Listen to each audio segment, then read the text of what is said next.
하나님이여 침묵하지 마소서. 하나님이여 잠잠하지 마시고 조용하지 마소서.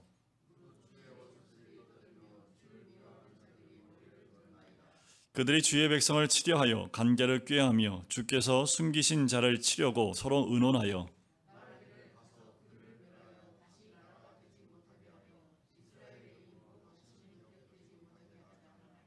그들이 한 마음으로 의논하고 주를 대적하여 서로 동맹하니 그발과 암몬과 아말렉이며 블레셋과 두로 사람이요 주는 미디안인에게 행하신 것 같이 기손 시내에서 시스라와 야빈에게 행하신 것 같이 그들에게도 행하소서.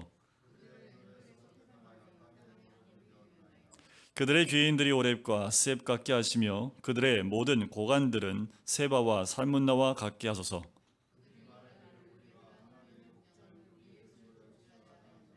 나의 하나님이여 그들이 굴러가는 검불 같게 하시며 바람에 날리는 지푸라기 같게 하소서. 주의 광풍으로 그들을 쫓으시며 주의 폭풍으로 그들을 두렵게 하소서.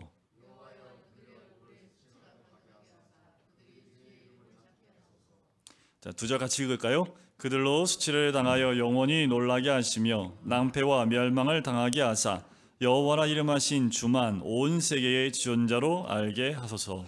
아멘.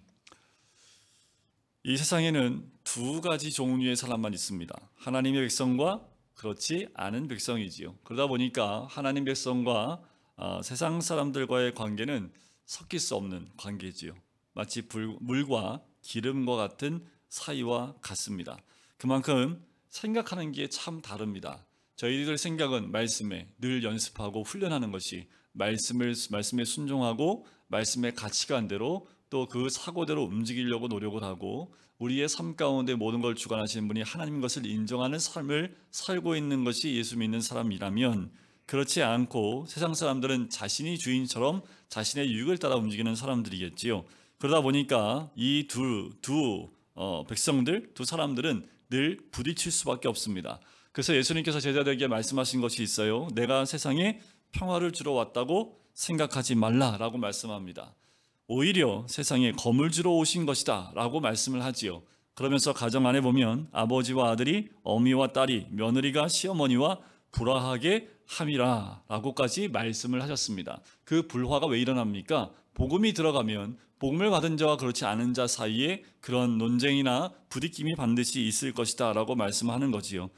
자, 우리에게 놀라운 것이 있어요. 뭐냐면 하나님을 안다는 것이 우리를 과거와 전혀 다른 사람으로 만들어 놓는 것입니다. 우리가 예수 그리스도를 믿고 또 우리가 하나님을 알아가면 알아갈수록 우리의 전의 모습과 하나님을 알고 난 다음의 모습이 다르다라는 거예요. 우리가 새벽 예배마다 예수님의 이름의 그 뜻에 대해서 함께 나눴습니다. 그 뜻만 아는 것이 아니라 우리가 이미 알고 있었던 것이지만 다시 한번 새기고, 우리가 몰랐다면 그 말씀을 통해서 예수님이 이런 분이구나 라고 알게 되어지면, 이제까지 어떤 부분에서 하나님의 임재하심을 우리가 경험치 못했다면 알고 난 다음부터는 하나님의 역사하심을 우리가 경험하며 살 수 있게 되는 거지요. 그러니 전과 후가 다릅니다. 하나님을 많이 만나고 알면 알수록 우리의 삶은 하나님과 동행하는 삶을 살기 때문에 어제의 삶과 오늘의 삶이 달라요. 오늘도 우리가 말씀을 통해서 하나님을 만나고 알게 되면 내일이 또 달라집니다. 그것이 믿는 자의 삶의 변화이지요. 그러니까 우리가 말씀대로 사는 삶과 그렇지 않은 사람이 함께 살게 되면 늘 서로 부딪힐 수밖에 없어요. 가치관이 다릅니다. 돈을 쓰는 용도가 다르고요. 자녀들을 교육하는 교육의 방법이 다르지요. 그러니 서로 자신들의 주장을 또 하나님의 인도하심을 포기할 수 없고 자신의 주장을 포기할 수 없기 때문에 늘 다툼이 일어날 수밖에 없는 거지요. 자, 그런데 이것은 개인의 문제만이 아닙니다. 가정 안에서만의 문제가 아니라 단체와 단체 사이에, 하나님을 아는 공동체와 그렇지 않은 공동체 사이에도 이런 갈등들이 일어나고요. 더 나아가서 나라와 나라 사이에도 이런 갈등이 일어나게 되어져 있지요. 자, 그런 의미에서 이스라엘, 이 성경 말씀이 기록되었던 그때 당시의 이스라엘을 보면 그 주인은 하나님, 알고 있는 그 민족이 주변에 아무도 없습니다. 이스라엘만 하나님을 섬기고 그 외에 그 주위에 있는 모든 나라들은 하나님을 믿지 않고 우상을 섬기는 적대적인 나라들 뿐이었다라는 거지요. 여기서 이스라엘 백성이 살아남을 수 있었던 것은 딱 한 가지밖에 없습니다. 하나님이 보호하시지 않으면, 지켜주시지 않으면 나라를 지킬 수가 없어요. 근데 우리가 세계사에서 알 수 있지만 최근이지요. 현대사에 보면 이스라엘이 자기 나라를 회복할 때 보면 지금도 그 이스라엘 주변은 다 아랍 국가이잖아요. 이슬람권 나라입니다. 그 가운데 이스라엘이 하나님 믿는 백성들이 거기서 딱 살고 있어요. 이게 어떻게 가능합니까? 1000년 동안 따졌던 그 민족이 자신의 땅을 회복하기 위해서 모여드는 것, 그리고 전쟁에서 승리하는 것도 이것도 기적적인 일이지요. 하지만 하나님은 이스라엘 백성을 지키고 계시고 또 그들과 함께함을 통해서 그들을 공격하고 있는 그들의 손길 가운데 또 공격하는 그 모든 공격을 막아주시는 우리 하나님의 손길을 보게 됩니다. 악의 세력이 이스라엘을 완전히 이 세상에서 없애버리려고 하는 공격들이 역사상에서 굉장히 많이 도전적으로 일어납니다. 이때 하나님께서 이스라엘 백성을 도우실 때 생각지도 않은 도우심, 놀라운 승리를 경험케 하시는 하나님의 은혜를 우리는 열왕기상과 상하와 역대기를 통해서 우리는 발견해 나갈 수 있지요. 오늘 본문의 시는요, 언제 쓰여졌는지 그 시기는 알 수 없습니다. 그런데 오늘 본문은 사사기 때 있었던 두 번의 큰 원수의 세력의 공격을 언급을 해요. 어쩌면 그때 시기일 수도 있겠지만 그때 그 상황을 이 시편 기자가 지금 겪고 있는 상황과 빗대어 설명하고 있는 것일 수도 있지요. 그러니까 왕국 시대의 외세의 큰 공격에서 다시 한번 하나님께서 이스라엘을 지켜주시기를 간구하는 시, 그 시가 오늘 본문의 시입니다. 어떻게 하면 예루살렘을 공격했던 아수르군의 공격에서 건져달라는 기도로 생각할 수도 있다라는 거지요. 어떤 사건인지는 알 수는 없지만 굉장히 힘들고 어려운 상황 가운데 주의 도우심을 구하는 그 기도는 확실합니다. 자, 여러분, 우리들 마음 가운데 이런 분들, 또 저도 그렇지만 신앙생활하다 이런 생각이 들 때가 가끔 있을 수 있습니다. 정말 하나님을 믿어도 될까? 하나님은 정말 나의 기도에 응답하실까? 이거 희망 고문 당하는 거 아닐까? 기도는 하지만 응답하지 않는 그 시간이 길어지면 길어질수록 주님을 의지하지만 왠지 응답되지 않을 것 같은 그런 두려움, 불신의 마음들, 이런 것들을 우리의 마음 가운데 혹시나 지금 아니면 한 번이라도 생각해 보는 분들은 있지 않으십니까? 이런 상태를 우리는 영혼의 밤을 만났다라고도 이야기하지요. 영혼의 밤을 만나면 우리의 마음이 그와 같이 흔들리고 하나님을 믿지 못하는 그 고백들이 입에서 나오기 시작을 합니다. 이렇게도 얘기하지요. 하나님으로부터 마음의 상처를 받았다라고도 이야기를 하기도 합니다.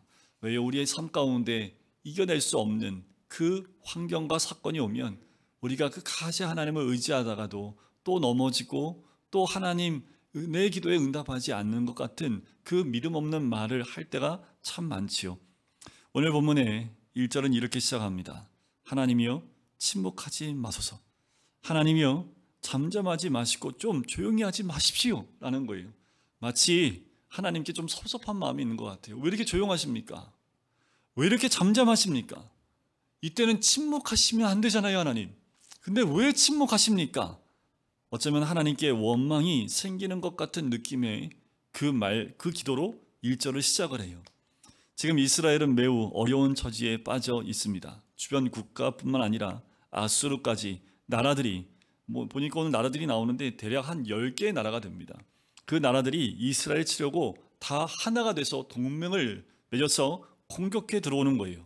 이런 상황에서 시편 기자는 하나님께 고통스러운 기도를 올릴 수밖에 없지요. 2절부터 5절의 내용이 그 내용입니다. 무릇 주의 원수들이 떠들며 주를 미워하는 자들이 머리를 들었나이다. 그들이 주의 백성을 치려하여 간계를 꾀하며 주께서 숨기신 자를 치려고 서로 의논하여 말하기를 가서 그들을 멸하여 다시 나라가 되지 못하게 하여 이스라엘의 이름으로 다시는 기억되지 못하게 하자나이다. 그들이 한 마음으로 의논하고 주를 대적하여 서로 동맹하니. 지금 상황이 이런 상황임을 하나님께 낱낱이 기도하고 있는 거지요. 시편 기자는 하나님께 이전 광야에서 가나안 땅을 정복할 때처럼 우리를 도와달라, 구원해달라고 기도하고 있는 거지요. 9절을 보면 주는 미디안인에게 행하신 것 같이 기손 시내에서 시스라와 야빈에게 행하신 것 같이 그들에게도 행해달라고. 11절에 보면 그들의 귀인들이 오렙과 스웹 같게 하시며 그들의 모든 고관들은 세바와 살문나와 같게 해달라고 그렇게 기도합니다. 그런데 기도는 하지만 믿음은 흔들리고 있습니다. 여러분, 우리에게도 이런 어두운 밤이 온다는 것을 알아야겠지요. 죄에 넘어지고요.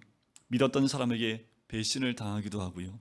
주위 사람들에게 거부당하고 멸시당하고 실패하고 수치당하고 가난해지고 연약해지고 내동댕이 쳐지고 사방의 우겨쌈을 당하며 하나님께조차 버림받은 것 같은 순간들,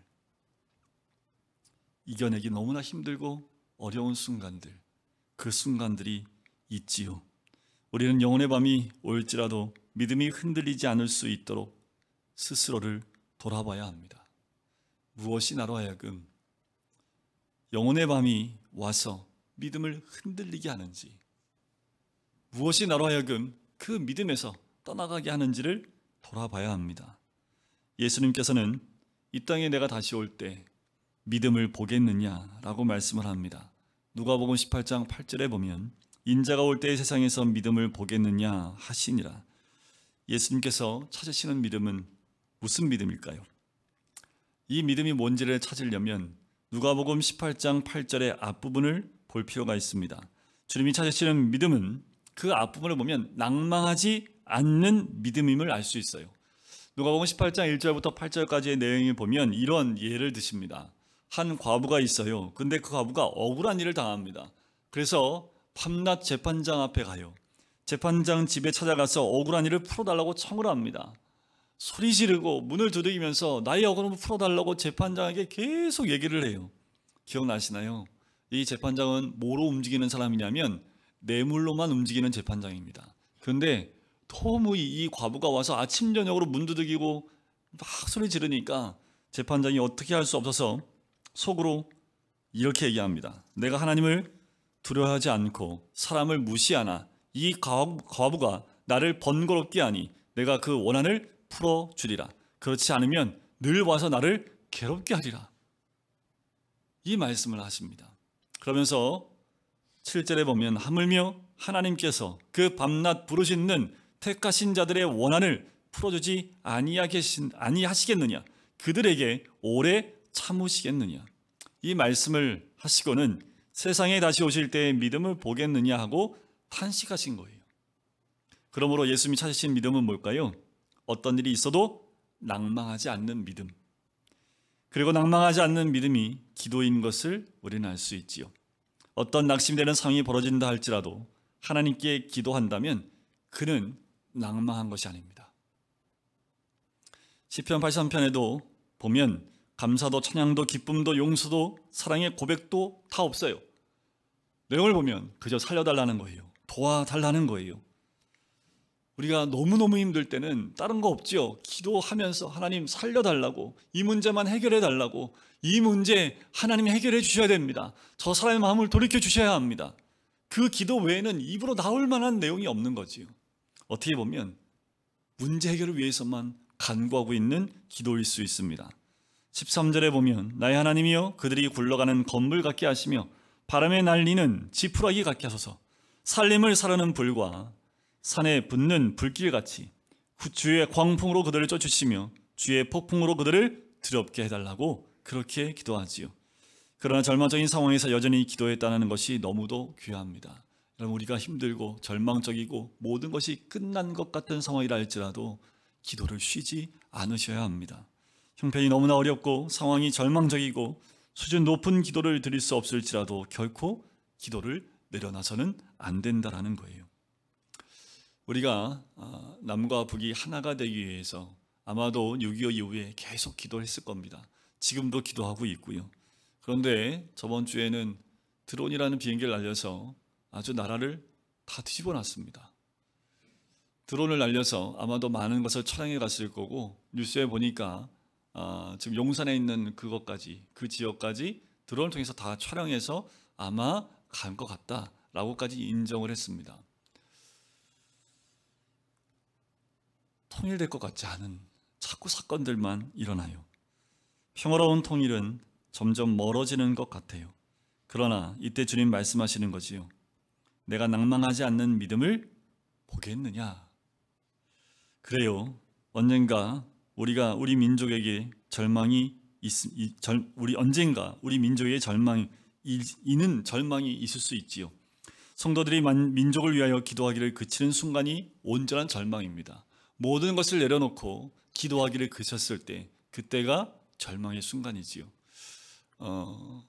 과거에 이 얘기도 꽤 오래전에 했던 이야기인데, 한 권사님, 연세가 많으신 권사님이 소천하셨는데 그분의 집에 갔더니 골방에 이렇게 문구가 적혀 있었대지요.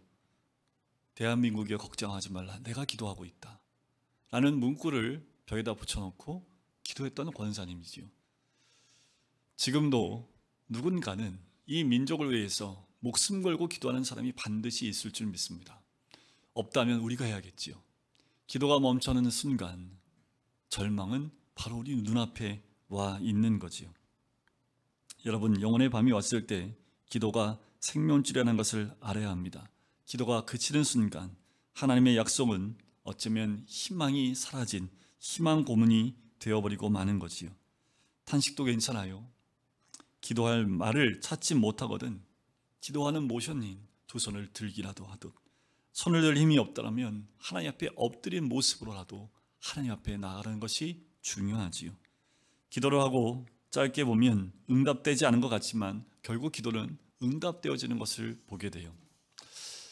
저희 집이 과거에 우리 애들 태어나기 전에 아마 현솔이 태어났을 때 기도 제목을 적어놓은 것을 이제 저희가 여기 이사 왔잖아요. 그래서 막 정리하다가 우리 아내가 기도 제목을 찾았어요. 그러니까 그게 벌써 10몇 년이 지난 거지요.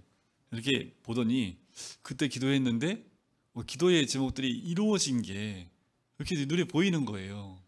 10몇 년 전에 기도 제목을 이렇게 적어서 현솔이 애기였을 때 기도 제목 적어서 냉장고에 이렇게 붙여놓기도 하고 했던 건데, 그때는 몰랐는데 10몇 년이 지나고 난 다음에 보니까 하나하나 이루어져 있는 그것을 발견하게 됩니다. 근데 우리는 그 기도응답이 오늘 기도했으니까 내일 이루어져야 되지요. 오늘 기도했으니까 일주일 있다가 이루어져야 되니까 빨리 이루어져야 된다는 그 조급함이 있지만 결국 시간이 지나서 돌이켜보면 다 이루어진 것을 우리는 확인해 볼 수 있습니다. 결국 응답받는 거지요. 지금 팔레스타인 지역을 보면 아마 이 시편 기자의 그 기도가 이미 이루어져 있는 모습이지 않겠습니까? 우리가 일제강점기 때 나라를 위해서, 해방을 위해서 얼마나 기도했는지 모릅니다. 그런데 30여 년이 넘게 하나님은 그 기도에 응답하지 않으셨지요. 그런데 그 기도는 결국 응답됐지요. 36년 동안 아무런 조짐이 보이지 않다가요, 어느 날 갑자기 해방이 찾아옵니다. 모두 놀랬습니다. 그래서 어떤 운동가가요, 독립운동가가 이렇게 얘기합니다. 이 땅의 해방이 이렇게 빨리 올 줄 꿈에도 몰랐다. 30년 기도하다 돌아가신 분도 계신데, 이때 독립운동가 이런 얘기를 했고요. 함석헌이라는 분은 해방이 이렇게 도적같이 왔으니 이 해방은 분명 하늘이 주신 선물이다 라고 고백을 했습니다. 36년 동안 기도하다가 지쳐 죽어간 사람들이 많았지요. 그러나 막상 응답이 되고 보니까 이렇게 빨리 응답이 될 줄 몰랐다고 말하는 사람들이 많았다라는 거예요. 영혼의 밤이 왔다고 깨달았을 때 기도와 함께 반드시 놓치지 말아야 될 것 한 가지가 더 있습니다. 바로 성경입니다. 하나님께서 우리에게 영혼의 밤을 허락하신 이유가 있지요. 이전에 알지 못하던 새로운 하나님을 알게 되는 거예요. 우리가 고난 가운데 만난 하나님은 또 특별한 하나님이지요. 이제까지 만났던 하나님과 또 다른 하나님을 만나게 하는 놀라운 체험을 하게 됩니다. 영혼의 밤은 하나님이 계시지 않는 듯 느껴지는 절망의 순간이지요. 그러나 역설적이게도 영혼의 밤 한가운데서 우리는 하나님을 새롭게 만납니다. 그리고 평소에 보이지 않던 하나님이신데 영혼의 밤에 그 하나님을 어떻게 만날 수 있을까요? 말씀을 통해서 만나는 거지요. 말씀 들으며 그 말씀에 힘을 얻고 말씀 안에서 만난 그 하나님이 우리로 하여금 또 다른 우리의 삶의 좌절이 아닌 회복과 희망을 바라볼 수 있게 하는 거지요. 오늘 본문에서 시편 기자는 자신들의 문제가 주위 10개의 나라가 연합하여 자신을 치러 오는 것이라고 생각을 해요. 온통 기도의 내용이 그거밖에 없습니다. 그러나 우리는 이미 알지요. 그들이 왜 그런 어려움을 겪었는지를 우리는 압니다. 왜요? 신명기 8장에 반드시 이렇게 된다라고 적혀 있습니다. 내가 만일 내 하나님 여호와를 잊어버리고 다른 신들을 따라 그들을 섬기며 그들에게 절하면 내가 너희에게 증거하노니 너희가 반드시 멸망할 것이라. 여호와께서 너희 앞에서 멸망시키신 민족들 같이 너희도 멸망하리니 이는 너희가 너희 하나님 여호와의 소리를 청종하지 아니함이니라. 이 말씀은 지금도 유효합니다. 그리스도인 모두에게 유효한 말씀이지요. 이 말씀이 이루어진 거지요. 시편 기자는 매 맞아서 아파하지만 왜 자신들이 매를 맞았는지 왜 맞는지 깨닫고 회개하는 내용이 없는 거예요. 그것은 하나님 말씀을 몰랐기 때문이지요. 말씀을 모르면 영혼의 밤이 온 이유를 알 수가 없는 거예요. 그러나 말씀을 붙잡으면 그 영혼의 밤은 새로운 믿음의 눈이 뜨여지게 하는 사건이 됩니다. 근데 빌리 그레엄 목사님 아시지요?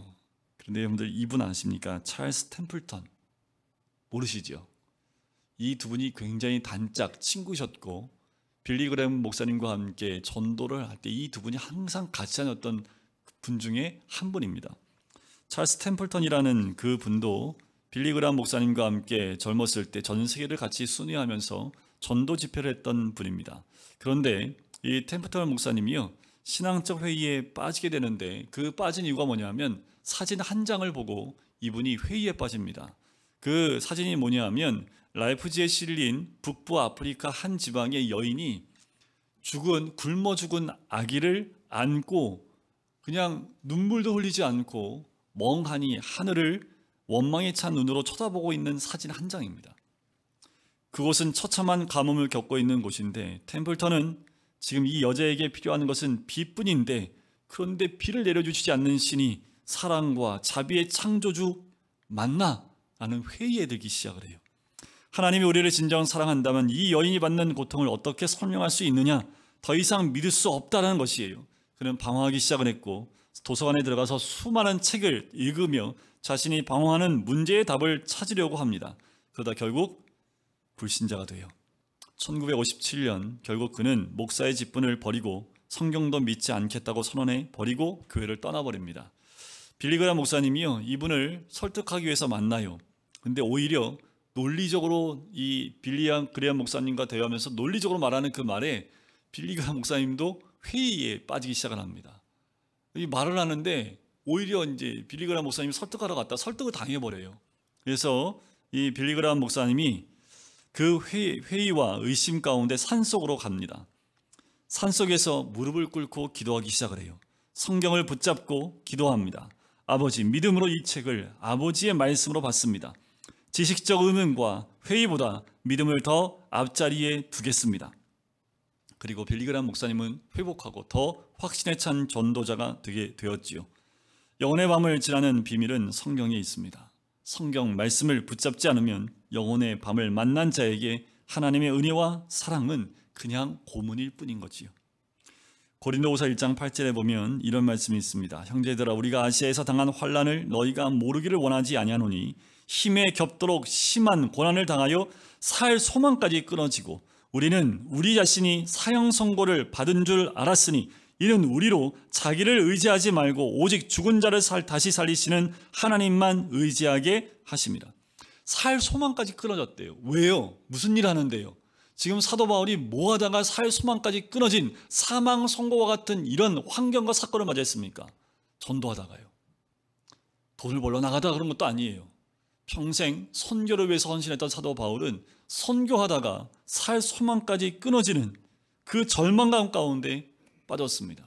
그런데 사도 바울이 그 가운데 무엇을 깨닫게 됩니까? 이는 우리로 자기를 의지하지 말고 오직 죽은 자를 다시 살리시는 하나님만 의지하게 하십니다. 절망의 순간에 사도 바울은 하나님만 의지하는 것을 배웠다라고 고백을 하는 거지요. 히브리서 11장 6절에 보면 믿음이 없이는 하나님을 기쁘시게 하지 못하나니 하나님께 나가는 자는 반드시 그가 계신 것과 또한 그가 자기를 찾는 자들에게 상 주시는 이심을 믿어야 할지니라. 이 말씀은 하나님을 이미 믿는 자에게 하신 말씀입니다. 하나님께 나아가는 자는 하나님을 믿으니 하나님께 나가는 것 아니겠습니까? 그러니까 하나님을 이미 믿는데 왜 하나님이 계심을 다시 믿어야 한다는 것일까요? 하나님을 믿었지만 하나님이 계시지 않는 듯 느껴지는 순간이 오기 때문에 그래요. 그때 평소에 전혀 알지 못했던 하나님을 만나게 되는 거지요. 그래서 고난이 올 때, 정말 사방에 우겨쌈을 당하는 고난이 올 때 어쩌면 그 순간이 하나님을 더 깊이 만나는 순간일 수 있다는 거지요. 내가 정말 믿었던 사람에게 배신당할 때에 그때 말씀 안에서 하나님을 만날 때 이제껏 만나지 못했던 그 하나님을 만날 수 있는 거지요. 다윗을 보면 압니다. 사망의 음침한 골짜기를 다닐지라도 원수의 목전에서도 부족함이 없다고 고백한 사람이 다윗이지요. 그것은 항상 동행하시는 하나님을 믿었기 때문이에요. 주께서 나와 함께 하십니다. 내 평생의 선하심과 인자하심이 반드시 나를 따르리니. 다윗의 이 믿음이 영혼의 밤을 거친 사람의 믿음입니다. 우리가 어떤 밤이 찾아와도 또 주님이 허락하신 새 날이 오는 것을 우리가 알기에 그 하나님과 동행하고 있으면 어떠한 나쁜 환경이 온다 할지라도 우리의 믿음은 흔들리지 않을 줄 믿습니다. 영혼의 밤은 우리가 나는 죽고 예수로 사는 믿음의 길로 들어서는 문이 열리는 기회인 거지요. 여러분, 영혼의 밤을 두려워하거나 낙심하지 마시기 바랍니다. 어쩌면 올 한 해가 이런 낙심이 되는 한 해가 될 수 있겠습니다. 세상에서 정말 가장 어려운 한 해가 될 것이다 얘기하기 때문에 올 한 해는 정말 칠흑 같은 어둠과 같은 그 일들이 다가올 수 있을지 모르겠습니다. 두려워하거나 낙심하지 말아야겠지요. 원하는 일일 수는 없지만 특별한 은혜의 때임을 우리가 믿고 나아갈 때 나는 죽고 예수로 사는 믿음을 갖게 되는 기회가 열리는 거지요. 보이지 않지만 분명히 함께 하시는 주님을 바라보는 눈이 뜨이는 기회입니다. 눈을 크게 뜨세요. 힘들고 어려울 때일수록 내 옆에 계신 주님을 바라보십시오. 세상을 바라보고 사람을 바라보면 끝없이 낭망하고 넘어질 수밖에 없지만 바로 나와 함께 하시는 그 주님을 바라볼 수 있는 믿음의 눈과 또 그분을 발견할 수 있는 성경 안에 그 주님을 만날 때 하나님은 분명히 우리에게 도움이 되실 뿐만 아니라 우리의 눈을 열게 하시는 하나님의 은혜가 있는 줄 믿습니다. 우리 모든 성도님들, 올 한 해 이제 첫 금요기도로 나온 우리 모든 성도님들, 어떠한 고난이 있다 할지라도요, 걱정하지 마십시오. 우리 주님은 기도에 응답하시는 하나님일 뿐만 아니라 우리를 선한 길로 인도하시는 놀라운 은혜의 하나님인 줄 믿습니다.